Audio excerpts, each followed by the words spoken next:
भुटानी शरणार्थी नेता रिजाल र हज समितिका अध्यक्ष मियालाई 2 दिन हिरासतमा राख्न अदालतको अनुमति। शरणार्थी प्रकरणका आरोपीलाई राष्ट्रहित प्रतिकूलको कार्य गरेको थप अभियोग लगाउने तयारी। नक्कली भुटानी शरणार्थी प्रकरणका दोषी जुनसुकै तहका व्यक्ति भए पनि कारबाही हुने प्रधानमन्त्री पुष्पकमल दाहाल प्रचण्डको प्रतिबद्धता।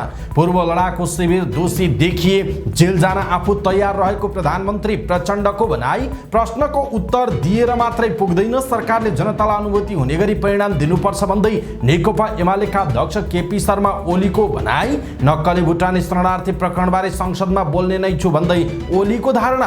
प्रश्न उत्तर जीवन्त भयो, प्रधानमन्त्रीले खँदिलो ढङ्गले उत्तर दिनुभयो भन्दै सांसद माधव सापकोटाको भनाई। भ्रष्टाचार र कमिसनको जालो अन्त्य गर्न निरन्तर लाग्ने गृहमन्त्री नारायण काजी श्रेष्ठको टिप्पणी।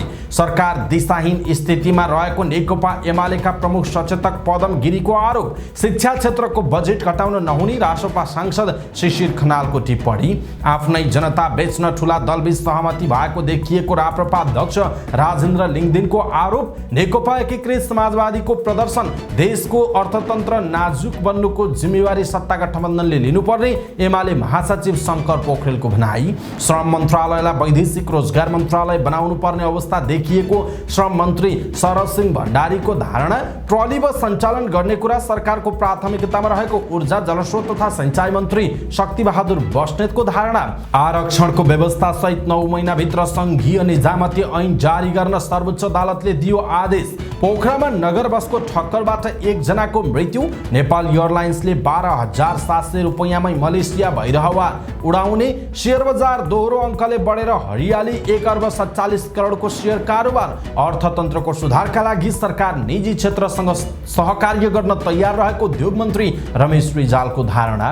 सरकारले आगामी बजेटमा चालु खर्च कटौती गर्नुको विकल्प नरहेको पूर्व अर्थमन्त्री सुरेन्द्र पाण्डेको जिकिर। आगामी आर्थिक वर्षको बजेट गलत तथ्याङ्कमा आधारित भएर ल्याउन नहुने पूर्व अर्थमन्त्री डाक्टर युवराज खतिवडाको टिप्पणी।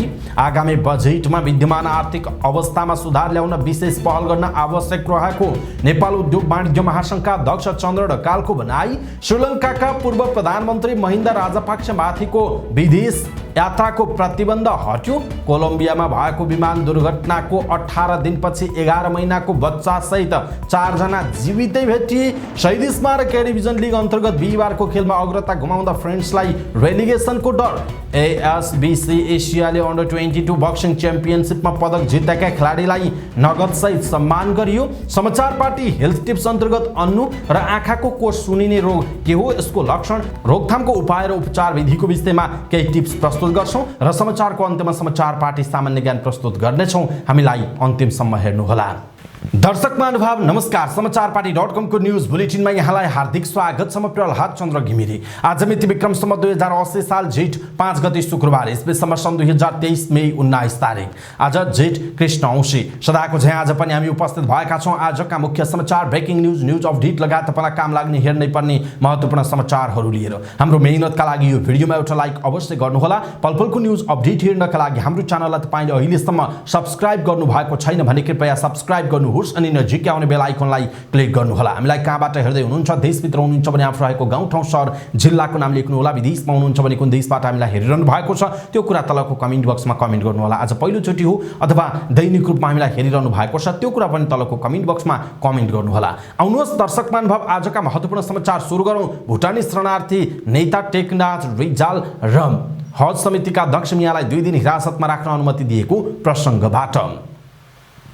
काठमाडौँ जिल्ला अदालतले नक्कली शरणार्थी प्रकरणमा अनुसन्धानका लागि पक्राउ परेका भुटानी शरणार्थी नेता टेकनाथ रिजाल र नेपाल हज समितिका अध्यक्ष शमशेर मियालाई हिरासतमा राखेर अनुसन्धान गर्न 2 दिनको म्याद दिएको छ। रिजाललाई झापाबाट काठमाडौँ आउने क्रममा त्रिभुवन अन्तर्राष्ट्रिय विमानस्थलमा प्रहरीले पक्राउ गरेको थियो भने मियालाई सिंहदरबारमा रहेको ऊर्जा जलस्रोत तथा सिंचाई मन्त्रालयबाट पक्राउ गरेको काठमाडौँका प्रहरी उपरीक्षक सीताराम रिजालले जानकारी दिनुभयो। यस प्रकरणमा यसअघि प्रहरीले पूर्व मन्त्री र बालवाला सचिव सहित 14 जनालाई पक्राउ गरी प्रारम्भिक बयान लिइसकेको सकेको छ। पक्राउ परेका 2 सहित यस प्रकरणमा पक्राउ पर्नेको संख्या 16 पुगेको छ। रिजालमाथि यसअघि हिरासतमा परेका सानु भण्डारीसँग आर्थिक कारोबार भएको पाइएपछि अनुसन्धानका लागि पक्राउ गरिएको प्रहरीले जनाएको छ। विगतमा रिजालले बाँकी रहेका शरणार्थीको पुनर्वासका लागि पहल गरेका थिए। त्यही आधारमा सरकारले कार्यदल गठन गरेको थियो। यता हज समितिका अध्यक्ष मियालाई भने गिरोहसँगको मिलेमती गरेको आरोप छ। उनले हज समितिका लागि प्रयोग गर्न दिएको गाडी गिरोहलाई प्रयोग गर्न दिएको खुलेको प्रहरीले जनाएको छ। त्यो सरकारी गाडी अहिले प्रहरीको नियन्त्रणमा छ। नक्कली भुटानी शरणार्थी प्रकरणमा अनुसन्धानका लागि पूर्व उपप्रधानमन्त्री टोपबहादुर रायमाझी, पूर्व गृहमन्त्री बालकृष्ण खाँड, निलम्बित सचिव पूर्व गृह सचिव टेकनारायण पाण्डे, पूर्व गृहमन्त्रीका सुरक्षा सल्लाहकार डाक्टर इन्द्रजित राई लगायत 16 जना पक्राउ परिसकेका छन्। यस प्रकरणमा अब प्रहरीले 6 दिनमा अनुसन्धान सकेर सरकारी वकिलको कार्यालय मार्फत अदालतमा मुद्दा पुर्याउनु पर्नेछ। जिल्ला प्रहरी परिसर काठमाडौँले शरणार्थी प्रकरणको घटनाको ठगी र संगठित अपराधमा अनुसन्धान गरिरहेको छ। यसैबीच नक्कली भुटानी शरणार्थी ठगी प्रकरणमा राष्ट्रहित प्रतिकूलको कार्य गरेको अभियोग पनि लगाउने तयारी भएको छ। काठमाडौँ प्रहरी परिसरले अनुसन्धान प्रतिवेदनलाई तयारीलाई अन्तिम चरणमा पुर्याइरहेका बेला राष्ट्रहित प्रतिकूलको कार्य गर्न नहुने कसुरमा पनि मुद्दा चलाउन सिफारिस गर्ने तयारी गरेको छ।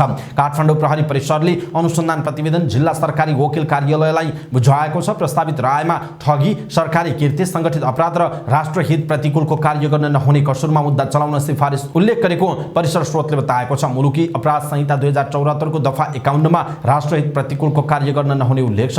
उक्त दफाको उपदफा 2 क मा उल्लेख भएको नेपालको स्वतन्त्रता, सार्वभौमसत्ता, भौगोलिक वा प्रादेशिक अखण्डता र राष्ट्रियता, स्वाधीनता, स्वाभिमान वा नेपालको अन्तर्राष्ट्रिय छवि उपर अपमान हुने, हुच्याउने वा घृणा वा द्वेष फैल्याउने कसुरमा मुद्दा चलाउन सिफारिस गर्ने तयारी भइरहेको बताइएको छ। उक्त कसुर गर्नेलाई 5 वर्षसम्म कैद र 50,000 रुपैयाँसम्म जरिवाना हुने व्यवस्था छ। ठगी प्रकरणमा अहिलेसम्म 15 जना पक्राउ परिसकेका छन् भने 16 जना विरुद्ध पक्राउ पूर्जी जारी भइसकेको छ। अहिले अनुसन्धान प्रतिवेदनमा यिनैलाई मात्र मुद्दा चलाउन सिफारिस गर्ने तयारी भएको छ। अरू कोही संलग्न भएको प्रमाण उपलब्ध भएका बखत पुनः अनुसन्धान गरेर मुद्दा दर्ता गर्ने गरी प्रतिवेदन बुझाउँदैछौँ, एक अधिकारीले भनेका छन्। दर्शक महानुभाव, यसप्रति तपाईँको धारणा के छ? आफ्नो धारणा तलको कमेन्ट बक्समा कमेन्ट गर्नुहोला। प्रधानमन्त्री पुष्पकमल दाहाल प्रचण्डले नक्कली भुटानी शरणार्थी प्रकरणका दोषी जुनसुकै तहका व्यक्ति भए पनि कानुनी कारबाहीको दायरामा ल्याइने बताउनु भएको छ। प्रतिनिधि सभाको बैठकमा प्रतिनिधि सभा सदस्य मिटमणि चौधरीले प्रतिनिधि सभा सदस्य शेरबहादुर कुँवर मार्फत सोध्नु भएको प्रश्नको जवाब दिँदै प्रधानमन्त्री दाहालले दोषी जुनसुकै तहका पदाधिकारी तथा व्यक्ति भए पनि कानुनी दायरामा ल्याउन कुनै पनि कसर बाँकी नराख्ने बताउनु भएको हो। उहाँले प्रहरीको निष्पक्ष र व्यावसायिक अनुसन्धानमा अहिलेसम्म कुनै पनि हस्तक्षेप नभएको र आगामी दिनमा पनि हस्तक्षेप नगरिने बताउनुभयो। उहाँले दोषी नौम्क्युन् र निर्दोष नपरुन् भन्ने सरकारको जोड रहेको उल्लेख गर्नुभयो। प्रधानमन्त्री दाहालले प्रहरीले स्वतन्त्र र निष्पक्ष छानबिनको प्रक्रिया अगाडि बढाइराखेको जानकारी गराउनुभयो। उहाँले नक्कली भुटानी शरणार्थी प्रकरणका दोषीलाई कारबाहीको दायरामा ल्याएर मात्र सुशासनको नयाँ प्रक्रियाको थालनी गर्न सकिन्छ भन्नेमा सरकार विश्वस्त रहेको उल्लेख गर्नुभयो। यसैबीच प्रधानमन्त्री पुष्पकमल दाहाल प्रचण्डले पूर्व लडाकुको शिविरमा भ्रष्टाचार छानबिन गरी दोषी देखिए आफू जेल जान तयार रहेको बताउनु भएको छ। प्रतिनिधि सभाको बैठकमा प्रतिनिधि सभा सदस्य ज्ञानबहादुर साईको प्रश्नको जवाब दिँदै प्रधानमन्त्री दाहालले यस्तो बताउनु भएको हो। उहाँले पूर्व लडाकुको शिविरमा भ्रष्टाचार गरेको भन्ने आरोप कल्पित र पूर्वाग्रही भएको जिकिर गर्नुभयो। उहाँले पूर्व लडाकुको शिविरमा भ्रष्टाचार भएको विषयमा कसैले दिएको उजुरीमा दोषी देखिए आफू जेल जान समेत तयार रहेको उल्लेख गर्नुभयो। उहाँले पूर्व लडाकु शिविरको भौतिक पूर्वाधार र रासन पानीका लागि दिएको सम्पूर्ण रकमको अडिट रेकर्ड नै रहेको दावी गर्नुभयो। प्रधानमन्त्री दाहालले त्यति बेला गिरिजाप्रसाद कोइराला प्रधानमन्त्री, डाक्टर रामशरण महत अर्थमन्त्री रहेको र सरकारले रुजु गरिसकेको विषयलाई राजनीतिक आग्रह पूर्वाग्रहका साथ बारम्बार उठाउने गरेको भन्दै आफै आश्चर्यमा पर्ने गरेको बताउनुभयो। उहाँले ऐतिहासको यो परिघटनाले देशलाई शान्तिको नयाँ युगमा ल्याउन मद्दत गरेको बताउनुभयो। उहाँले क्यान्टोनमेन्टमा हजारौं लडाकुहरू राखेर देशलाई शान्तिलाई, लोकतन्त्र र परिवर्तनलाई संस्थागत गर्न मद्दत समेत गरेको बताउनुभयो। उहाँले आफूले पार्टीको घोषणा पत्रमा 2048 सालदेखिका सबै घटनाहरू र उच्च पदस्थ अधिकारीहरूको सम्पत्ति र भ्रष्टाचारका सम्बन्धमा छानबिन गर्न तयार रहेको पनि बताउनु भएको छ। नेकपा एमालेका अध्यक्ष केपी शर्मा ओलीले सरकारले कतिपय प्रश्नहरूको उत्तर मात्रै दिएर नपुग्ने बताउनु भएको छ। उहाँले सामाजिक सञ्जाल फेसबुक मार्फत आफू अस्वस्थ भएका कारणले संसद बैठकमा पुग्न नसकेको उल्लेख गर्दै कतिपय विषयमा प्रश्नहरूको जवाब मात्र नभएर सरकारले अनुभूति हुने किसिमका परिणाम दिनुपर्ने बताउनु भएको छ। सभामुखले प्रत्येक महिनाको पहिलो साता प्रधानमन्त्री र सांसदहरू बीच जनताका सवाल जवाफको नयाँ प्रचलन सुरु गरेकोमा ओलीले खुसी पनि व्यक्त गर्नुभयो। त्यस्तै आफूले नक्कली भुटानी शरणार्थी प्रकरणमा सत्य तथ्य सहित संसदमा बोल्ने भनेको विषय आफू स्वस्थ भएपछि अर्को दिन बोल्ने पनि उहाँले प्रश्न पार्नुभयो। उहाँले सभामुखले सवाल जवाफको नयाँ प्रचलन सुरु गर्नु ठिक भएको भन्दै लेख्नु भएको छ। प्रश्नहरू दुई किसिमका हुन्छन्। एक थरी प्रश्नको उत्तर मात्र दिए पुग्छ, देशको भविष्यलाई नै प्रभावित पार्ने कतिपय प्रश्नको उत्तर मात्र दिएर पुग्दैन, जनतालाई अनुभूति हुने गरी परिणाम दिनुपर्छ। सांसदहरूले संसदमा प्रश्न गर्दा प्रत्येक नागरिकले त्यसलाई आफ्नो प्रश्न ठान्न सक्ने र प्रधानमन्त्रीले दिएको उत्तरमा विश्वास र भरोसा गर्न सक्ने हुनुपर्ने ओलीको भनाइ छ। प्रश्नहरू औपचारिकता र उत्तरहरू ओठे प्रतिबद्धता मात्र नहुन्, ओलीले लेख्नु भएको छ। दर्शक महानुभाव, केपी शर्मा ओलीको यो भनाइप्रति तपाईँको धारणा के छ? आफ्नो धारणा तलको कमेन्ट बक्समा कमेन्ट गर्नुहोला। यसैबीच नेकपा एमालेका अध्यक्ष केपी शर्मा ओलीले प्रतिकूल स्वास्थ्य अवस्थाका कारण आफूले संसद बैठकमा सहभागी हुन नसकेको र आफ्नो स्वास्थ्य अवस्था सन्चो भइसके पछाडि वा आफ्नो स्वास्थ्य अवस्था सुधार भएपछि भुटानी शरणार्थी प्रकरणबारे बोल्ने बताए पनि अनुपस्थित हुनु परेको र स्वास्थ्य अवस्था सुधार आएपछि नक्कली भुटानी शरणार्थी प्रकरणबारे आफूले थाहा पाएका तथ्यहरू संसदमा राख्ने बताउनु भएको छ। उहाँले लेख्नु भएको छ, प्रतिकूल स्वास्थ्य अवस्थाका कारण म संसदको बैठकमा सहभागी हुन सकिनँ। नक्कली भुटानी शरणार्थी प्रकरणबारे आफूले थाहा पाएका तथ्यहरू संसद समक्ष राख्ने मैले यसअघि नै बताएको थिएँ। स्वास्थ्यमा सुधार आएपछि त्यस विषयमा संसदमा बोल्ने नै छु भनेर उहाँले जसरी सामाजिक सञ्जालमा लेख्नु भएको छ। यसप्रति तपाईँको धारणा के छ? आफ्नो धारणा तलको कमेन्ट बक्समा कमेन्ट गर्नुहोला। नेकपा माओवादी केन्द्रका सांसद माधव सापकोटाले प्रधानमन्त्रीसँग सांसदहरूको प्रश्नोत्तर जीवन्त भएको बताउनु भएको छ। प्रतिनिधि सभा बैठकपछि सञ्चारकर्मीहरूसँग कुराकानी गर्दै सांसद सापकोटाले प्रधानमन्त्रीले सांसदहरूसँग गर्नुभएको प्रश्नोत्तर कार्यक्रम जीवन्त भएको टिप्पणी गर्नुभयो। उहाँले प्रधानमन्त्रीले लेखेर ल्याएको कुरालाई मात्र नराखी सबै घटनाक्रमहरूलाई समेटेर खँदिलो ढङ्गले प्रश्नको उत्तर दिएको बताउनुभयो। प्रश्नोत्तरलाई नियमित र प्रभावकारी बनाउनु पर्ने उहाँको भनाइ छ। स्वतन्त्र सांसद अमरेश कुमार सिंहले प्रधानमन्त्रीलाई आफूले पहिलो नम्बरमा प्रश्न दर्ता गराएको भए पनि पछाडि पालो दिएको भन्दै असन्तुष्टि व्यक्त गर्नुभयो। उहाँले स्वतन्त्र र साना पार्टीहरूलाई बोल्न नदिने गरिएको बताउनुभयो। उहाँले कांग्रेस र एमालेका धेरै सांसदहरूले बोल्न आवश्यक नभएको बताउनु भएको छ। उहाँले प्रश्नोत्तर कार्यक्रम अभ्यासको पहिलो चरणमा भएकाले जति हुनुपर्ने हो त्यति सन्तोषजनक नभएको पनि टिप्पणी गर्नुभयो। उपप्रधान एवं गृहमन्त्री नारायण काजी श्रेष्ठले कमिसन र भ्रष्टाचारको जालो तोड्न सरकार निरन्तर लागि परेको बताउनु भएको छ। नेकपा माओवादी केन्द्र निकट प्रवास समन्वय समितिका सदस्य तथा प्रवासमा कार्यरत नेपाली बुद्धिजीवीसँग बिहिबार भएको भेटमा उहाँले भ्रष्टाचारको जालो भत्ताभङ्ग पार्न आफू निरन्तर लागि परेको र यसमा नेपाली डायस्पोराको पनि साथ चाहिएको बताउनुभयो। उपप्रधानमन्त्री श्रेष्ठले कमिसन र भ्रष्टाचारको अन्त्य नगरी आर्थिक समृद्धि र देश विकास गर्ने कुरा सम्भव नरहेको उल्लेख गर्दै भ्रष्टाचार र अनियमिततामा संलग्न जोसुकै भए पनि सरकारले नछोड्ने दृढता व्यक्त गर्नुभयो। उहाँले नक्कली भुटानी शरणार्थी प्रकरणमा निर्दोष नपरुन् भन्नेमा सरकार सचेत रहेको पनि बताउनु भएको छ। नेकपा एमालेका प्रमुख सचेतक पदम गिरीले प्रधानमन्त्री पुष्पकमल दाहाल प्रचण्डले सांसदहरूको प्रश्नको जवाफ गम्भीरताका साथ नदिएको बताउनु भएको छ। प्रतिनिधि सभा बैठकपछि सञ्चारकर्मीहरूसँग कुराकानी गर्दै प्रमुख सचेतक गिरीले प्रधानमन्त्री प्रचण्डले प्रधानमन्त्रीबाट गम्भीरता र महत्त्वका साथ प्रश्नको जवाफ नआएको बताउनुभयो। प्रश्नोत्तर केवल औपचारिकतामा मात्र सीमित भएको उहाँको भनाइ छ। मुलुकमा आर्थिक सङ्कट भए पनि समस्याको समाधान गर्ने ठोस योजनाहरू सहितको जवाब प्रधानमन्त्रीले दिन नसकेको उहाँको भनाइ छ। सरकार कोहिरोको काग जस्तो दिशाहीन अवस्थामा रहेको उहाँले बताउनुभयो। प्रमुख सचेतक गिरीले आगामी बजेट रोजगारी सृजना गर्ने क्षेत्रमा लगानी गर्ने गरी आउनुपर्ने बताउनुभयो। राष्ट्रिय स्वतन्त्र पार्टीका सांसद शिशिर खनालले आगामी आर्थिक वर्षको बजेटमा शिक्षा क्षेत्रको बजेट घटाउन नहुने बताउनु भएको छ। प्रतिनिधि सभा बैठकपछि सञ्चारकर्मीहरूसँग कुराकानी गर्दै सांसद खनालले आगामी आर्थिक वर्षको बजेटमा शिक्षा क्षेत्रको बजेट घटाउन नहुने बताउनु भएको हो। उहाँले मन्त्रालयमा बजेटको सिलिङ 20% घटाएको सुनिएको भन्दै त्यसो गरिए दुर्भाग्यपूर्ण हुने बताउनुभयो। उहाँले सार्वजनिक शिक्षाको गुणस्तरलाई बढाउने हो भने यस वर्ष मात्रै 100 अर्बभन्दा बढी बजेट चाहिने उल्लेख गर्नुभएको छ। राष्ट्रिय प्रजातन्त्र पार्टीका अध्यक्ष राजेन्द्र लिङ्गदेनले लक्करी भुटानी शरणार्थी प्रकरणमा ठूला दलबीच सहमति भएको बताउनु भएको छ। काठमाडौँमा राष्ट्रिय प्रजातन्त्र पार्टीले आयोजना गरेको नक्कली भुटानी शरणार्थी भ्रष्टाचार प्रकरणको विरोध सभामा बोल्दै अध्यक्ष लिङ्गदेनले यस्तो आरोप लगाउनु भएको हो। उहाँले जनता बेच्ने भ्रष्टाचार ठूला दलहरूको सर्वदलीय सहमतिमा पुग्नु लज्जास्पद र दुःखदायी रहेको बताउनु भएको छ।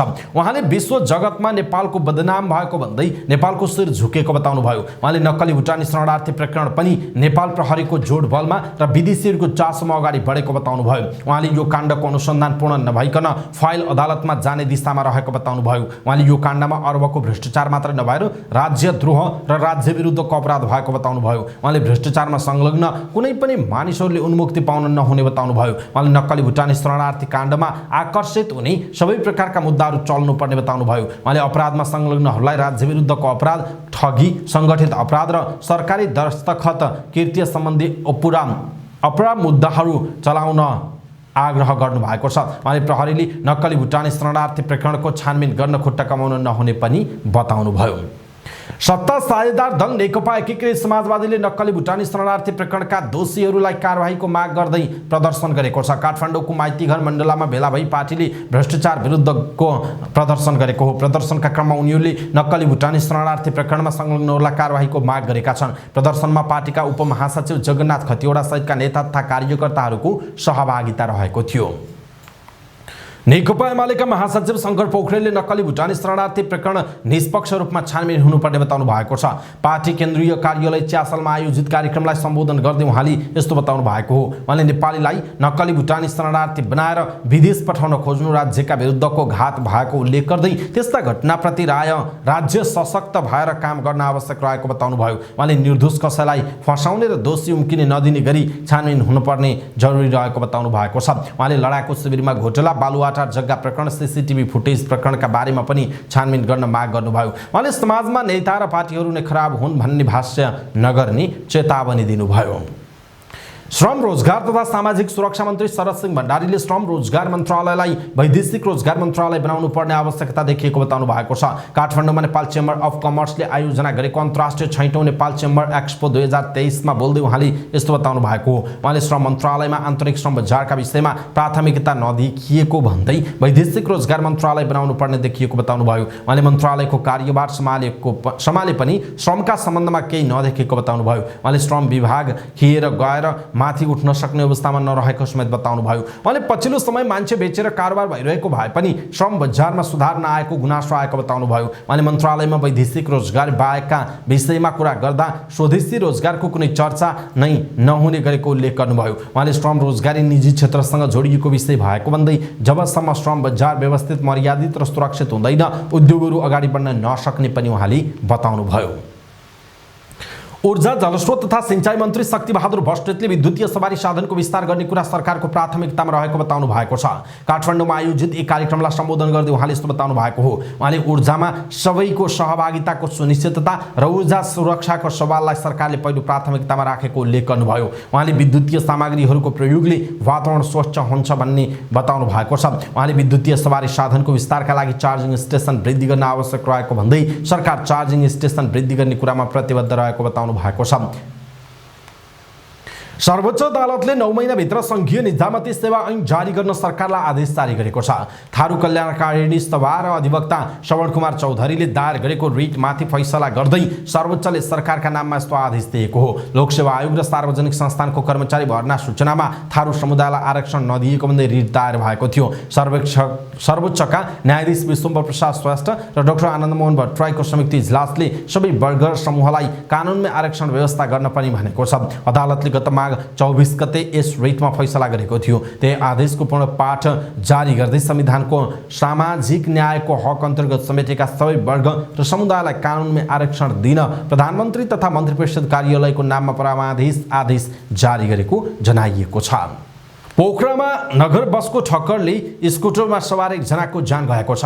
मृत्यु हुनेमा पोखरा महानगरपालिका 25 एम्जाका 46 वर्षीय तुलसी प्रसाद तिवारी रहनु भएको छ। जिल्ला प्रहरी कार्यालय कास्कीका सूचना अधिकारी डीएसपी श्रवण कुमार विकका अनुसार छोरेपाटनबाट विश्व शान्ति स्तूपतर्फ जाँदै गरेको ग 13287 नम्बरको नगर बसले ग 23 3686 नम्बरको स्कुटरलाई ठक्कर दिएको थियो। दुर्घटनामा सोही स्कुटरमा सवार हेम्जाकै 22 वर्षीय शिशिर त्रिपाठी घाइते हुनु भएको छ। खुट्टा र टाउकोमा चोट लागेका त्रिपाठीको गण्डकी मेडिकल कलेजमा उपचार भइरहेको बताइएको छ।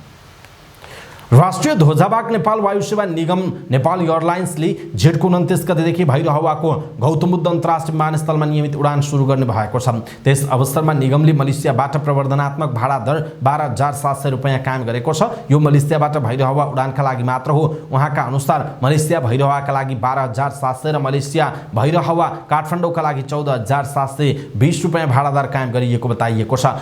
निगमले मलेसियाको जोहोर बारुबाट कोलालम्पुर अन्तर्राष्ट्रिय विमानस्थलसम्म आवत जावत गर्न चाँडै नै सटल बसको व्यवस्था गर्ने उहाँको भनाइ छ। निगमको उडान तालिका अनुसार टिकट बुकिङ खुल्ला भएको छ। भैरहवाबाट अहिले निगमले हप्ताको 1 उडानबाट सुरु गर्ने र बजारको माग तथा निगमको बजार व्यवस्थापन अनुसार अन्य गन्तव्यमा समेत उडान भर्ने जनाइएको छ। राष्ट्रिय गौरवको आयोजना अन्तर्गत निर्माण भएको गौतम बुद्ध अन्तर्राष्ट्रिय विमानस्थलबाट जहाज तदारुकताका साथ उडान गर्नका लागि संस्कृति पर्यटन तथा नागरिक उड्डयन मन्त्रालयसँगको समन्वयमा निगम व्यवस्थापनले विशेष पहल गरी उडान सुरु गर्ने निर्णय गरेको निगमले जनाएको छ। निगमका कार्यकारी अध्यक्ष युवराज अधिकारी सहितको टोलीले भर्खरै गरेको मलेसिया भ्रमणकामा सिभिल एभिएसन अथोरिटी मलेसियाका निर्देशकसँग मलेसियाबाट भइरहवा नियमित उडान सम्बन्धी विभिन्न पक्षमा छलफल गरेको निगमले जनाएको छ। लगातार तेस्रो दिन बिहीबार पनि शेयर बजार बढेको छ। शेयर बजार परिसूचक नेप्से बिहीबार 32.30 अङ्कले बढेर 1877.32 बिन्दुमा पुगेको छ। बिहीबार सबै समूहको शेयर बढेकोमा विकास बैंक, होटल, बीमा र माइक्रो फाइनान्स समूहको शेयर उच्च अङ्कले उकालो लागेको छ। बजारसँगै कारोबार रकममा पनि निकै सुधार आएको छ। 264 वटा कम्पनीका 44,22,000 किता शेयर 1,47,47,00,000 रुपैयाँमा कारोबार भएका छन्। सबैभन्दा धेरै नेपाल दूरसञ्चार कम्पनीको 8,63,00,000 रुपैयाँको शेयर किनबेच भएको छ। त्यस्तै सबैभन्दा धेरै हिमालयन ऊर्जा विकास कम्पनी र आत्मनिर्भर लघुवित्तको शेयर 10% का दरले बढेको छ। समग्रमा बजार हरियाली भए पनि किसान लघुवित्त, सामुदायिक लघुवित्त र युनिक नेपाल लघुवित्तको शेयर झन्डै 2% ले बढेको जनाइएको छ। उद्योग वाणिज्य तथा आपूर्ति मन्त्री रमेश रिजालले वर्तमान अर्थतन्त्रको समस्याको दीर्घकालीन समाधान गर्न निजी क्षेत्र र सरकार बीच सहकारी आवश्यक रहेको बताउनुभयो।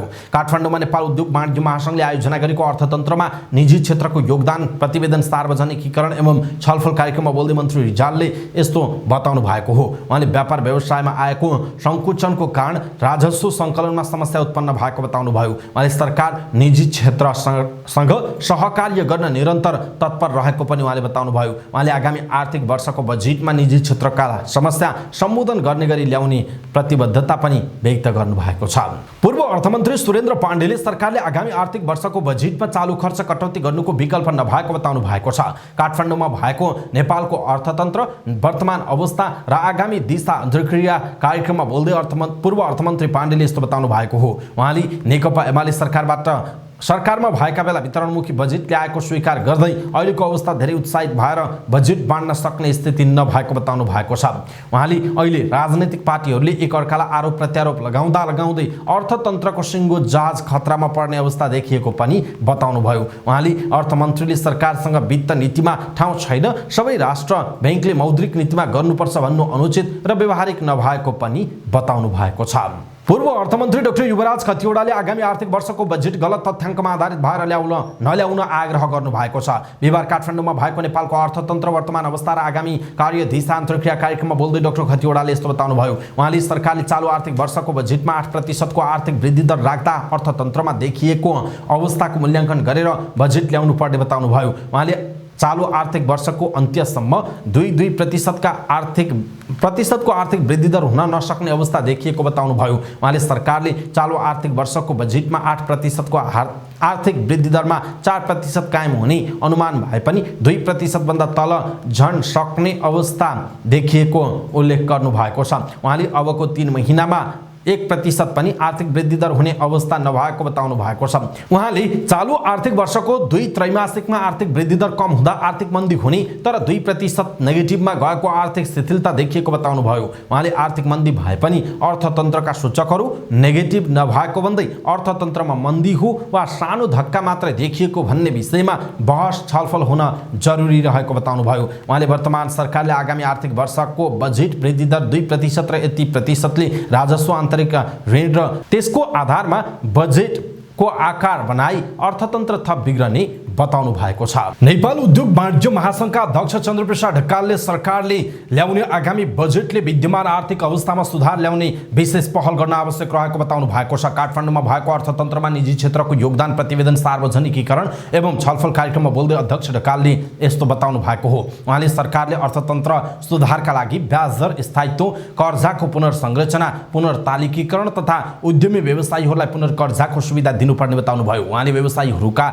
मागलाई राष्ट्र बैंकले मौद्रिक नीतिको त्रैमासिक समीक्षामा आंशिक रूपमा समेटेको तर यतिले मात्रै बजार चलायमान बनाउन नसक्ने भन्दै आगामी मौद्रिक नीति थप लचिलो बन्न आवश्यक रहेको बताउनुभयो। उहाँले सरकारले रेमिटेन्स औपचारिक माध्यमबाट बढीभन्दा बढी रेमिटेन्स भित्राउने योजना बनाउनु पर्ने बताउनुभयो। अध्यक्ष ढकालले सानो आय भएका व्यक्तिहरूले प्रयोग गर्ने रोकिएको रेमिटेन्स सेवा सुचारू गर्न सरकारसँग माग पनि गर्नुभयो।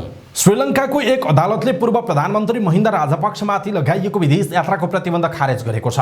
लङ्गङ समाचार संस्था न्युज फर्स्टका अनुसार पूर्व प्रधानमन्त्री राजपक्षसँगै सांसद रोहिता अवेगुनावेर्दना, मन्त्री पवित्र बन्नियार्ची र पूर्व प्रान्तीय परिषद सदस्य कञ्चना जयरत्ने विरुद्धको यात्रा प्रतिबन्ध फोर्ट मजिस्ट्रेट अदालतले बुधबार हटाएको हो। गएको वर्षको मे 9 मा कोलम्बोमा सरकार विरुद्ध भएको शान्तिपूर्ण विरोध प्रदर्शनमा घातक हमला गराएको अभियोगको अनुसन्धानलाई दृष्टिगत गरी राजपक्षसहित अन्य व्यक्तिमाथि विदेश यात्राको प्रतिबन्ध लगाइएको थियो। अदालतको आदेश अध्यागमन अधिकारी समक्ष पुर्याउने निर्देशन पनि न्यायालयले गरेको छ। सांसद मिलन जयथिलाके सहित अन्य 2 जनामाथिको यात्रा प्रतिबन्ध भने अदालतले निरन्तरता दिएको छ। त्यो मुद्दाको सुनवाई भने पर सारिएको जनाइएको छ। कोलम्बियामा 18 दिन अघि भएको विमान दुर्घटनामा 11 महिनाको बच्चा सहित 4 जना जीवितै भेटिएका छन्। विमान दुर्घटना भएको 2 हप्तापछि अमेजन जंगलमा 4 जना बालबालिकालाई जीवितै भेटाइएको कोलम्बियाका प्रधानमन्त्रीलाई उद्धृत गर्दै समाचार संस्था एएफपीले जनाएको छ। राष्ट्रपति गुस्ताभो पेट्रोले यो देशकै लागि आनन्दको खबर भएको उल्लेख गरेका छन्। गएको मे 1 मा विमान दुर्घटना भएकोमा विमानमा यात्रा गरिरहेका नाबालिगहरूको खोजी गर्न तालिम प्राप्त कुकुर सहित 100 जना भन्दा धेरै सिपाही तैनात गरिएको थियो। दुर्घटनामा पाइलट र बच्चाकी आमा सहित 3 जनाको ज्यान गएको थियो। राष्ट्रपति पेट्रोले बालबालिकालाई कहाँबाट उद्धार गरिएको हो र उनीहरू जंगलमा एक्लै कसरी बाँचे भन्ने बारेमा कुनै जवाफ दिएका छैनन्। बालबालिकाहरू जंगलमा हाँगा भाँचेर बनाइएको सानो आश्रयस्थलमा बसेको खबरमा उल्लेख गरिएको छ। साबिक विजेता मछिन्द्र क्लब विरुद्ध 2 पटकसम्म लिएको अग्रतालाई कायम राख्न नसक्दा फ्रेन्ड्स क्लबले रेलिगेसन क्षेत्रभन्दा माथि उक्लने मौका गुमाएको छ। शहीद स्मारक ए डिभिजन लीग अन्तर्गत बिहीबार दशरथ रङ्गशालामा भएको खेलमा फ्रेन्ड्सले 2 पटकसम्म लिएको अग्रतालाई जोगाउन नसक्दा उपाधि होडमा रहेको मछिन्द्रसँग 2-2 गोलको बराबरी खेल्दै अङ्क बाँडेको छ। बराबरीले फ्रेन्ड्सलाई रेलिगेसन क्षेत्रबाट उम्कन कठिन भएको छ। बराबरीसँगै मछिन्द्रले 19 खेलमा 31 अङ्क जोडेको छ। फ्रेन्ड्सको समान खेलबाट 21 अङ्क छ, जुन 1 स्थान माथि रहेको एपीएफको भन्दा 1 अङ्कले मात्र रहेको छ। लीग अन्तर्गत बिहीबार नै भएको अर्को खेलमा सर्वाधिक 8 पटकको लीग च्याम्पियन मनाङ मर्साङदीले पनि सङ्कटा क्लबसँग समान 2-2 को बराबरी खेलेको छ। चारसल मैदान बिहीबारमा सम्पन्न खेलमा अग्रता जोगाउन नसक्दा मनाङ अङ्क बाँड्न बाध्य बनेको हो। बराबरीसँगै मनाङले 19 खेलमा 23 अङ्क जोडेको छ। सङ्कटाको पनि समान खेलबाट 23 अङ्क नै रहेको छ।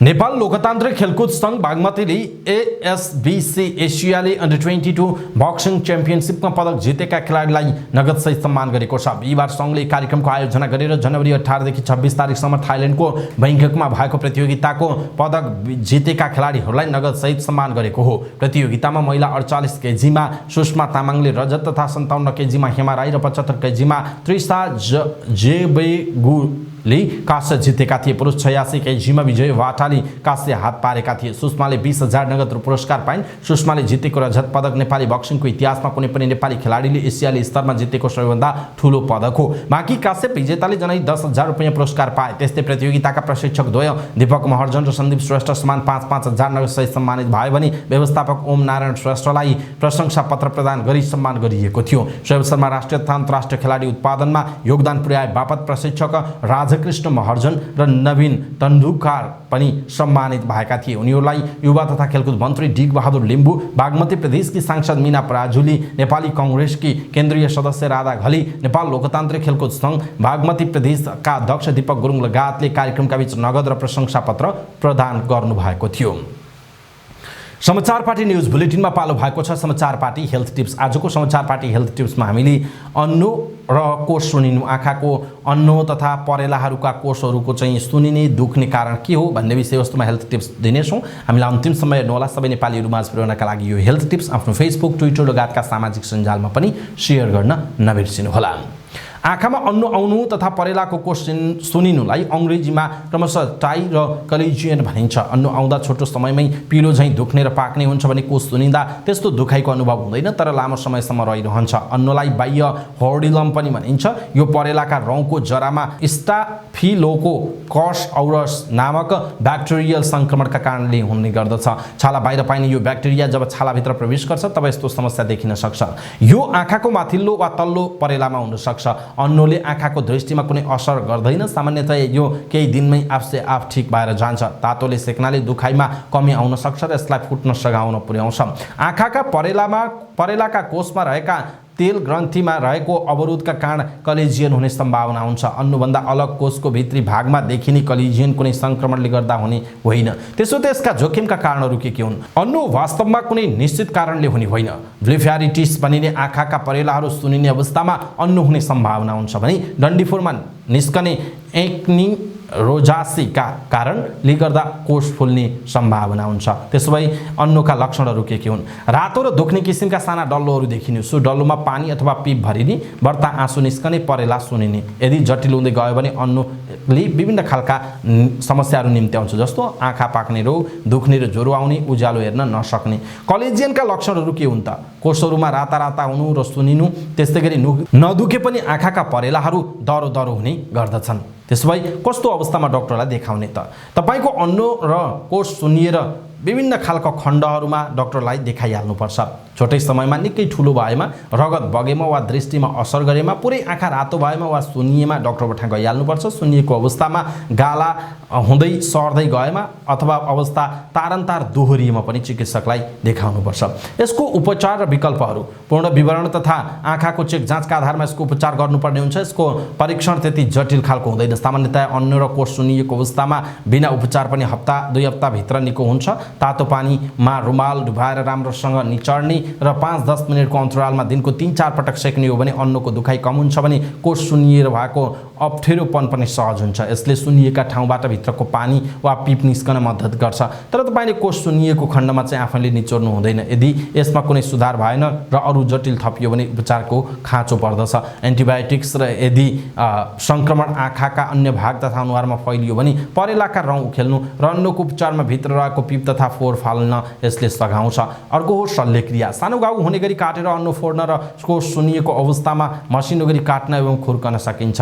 र यसको रोकथाम र बचावट के छ त? सफाई र स्वच्छता अन्नु तथा कोष सुनिनुलाई रोक्ने राम्रो उपाय हो। स्वच्छ र सफा पानीले आँखा धुनु अगाडि राम्रोसँग हात धुने। यदि तपाईले कन्ट्याक्ट लेन्सको प्रयोग गर्नुहुन्छ भने तिनलाई सफा गर्ने र राख्नु अघि राम्रोसँग हात धुने। सुत्नु अगाडि आँखाको श्रृङ्गार हटाउनु राम्रो हुन्छ।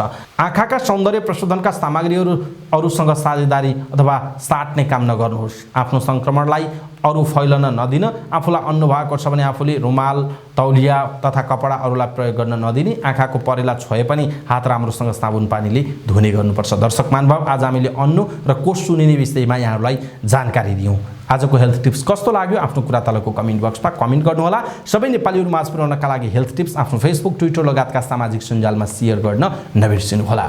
समाचार पार्टी न्यूज बुलेटिनमा पालो भएको छ समाचार पार्टी सामान्य ज्ञान। समाचार पार्टी सामान्य ज्ञान अन्तर्गत हिजोको प्रश्न थियो, 6औं हिन्द महासागरीय सम्मेलन कहिले र कहाँ सम्पन्न भएको हो? यसको सही उत्तर हो सन् 2023 मेको 12 र 13 बङ्गलादेशमा। समाचार पार्टी सामान्य ज्ञान अन्तर्गत आजको प्रश्न छ, विक्रम सम्वत 2080 साल वैशाख 25 गतेको संवैधानिक परिषदको बैठकले सर्वोच्च अदालतको प्रधान न्यायाधीशमा कसलाई सिफारिस गरेको हो? विक्रम सम्वत 2080 वैशाख 25 गतेको संवैधानिक परिषदको बैठकले सर्वोच्च अदालतको प्रधान न्यायाधीशमा कसलाई सिफारिस गरेको हो? कृपया आफूलाई लागेको सही उत्तर तलको कमेन्ट बक्समा कमेन्ट गर्नुहोला। अवस्था समाचार पार्टी.com को न्यूज बुलेटिन अहिलेका लागि यति नै। हामीले प्रस्तुत गरेका यी समाचारहरूप्रति तपाईको धारणा के छ? आफ्नो धारणा तलको कमेन्ट बक्समा कमेन्ट गर्नुहोला। हाम्रो मेहनतका लागि यो भिडियोमा एउटा सानो लाइक अवश्य गर्नुहोला। हाम्रो च्यानललाई तपाईले अहिलेसम्म सब्स्क्राइब गर्नु भएको छैन भने कृपया सब्स्क्राइब गर्नुहोस् अनि नजिकै आउने बेल आइकनलाई क्लिक गर्नुहोला। समाचार पार्टी न्यूज बुलेटिन नेपाली समय अनुसार साँझ 6 बजे लिएर फेरि हामी उपस्थित हुनेछौँ। तपाई पलपलको न्यूज अपडेट हेर्नका लागि समाचार पार्टी हेर्दै गर्नुहोस्। नमस्कार।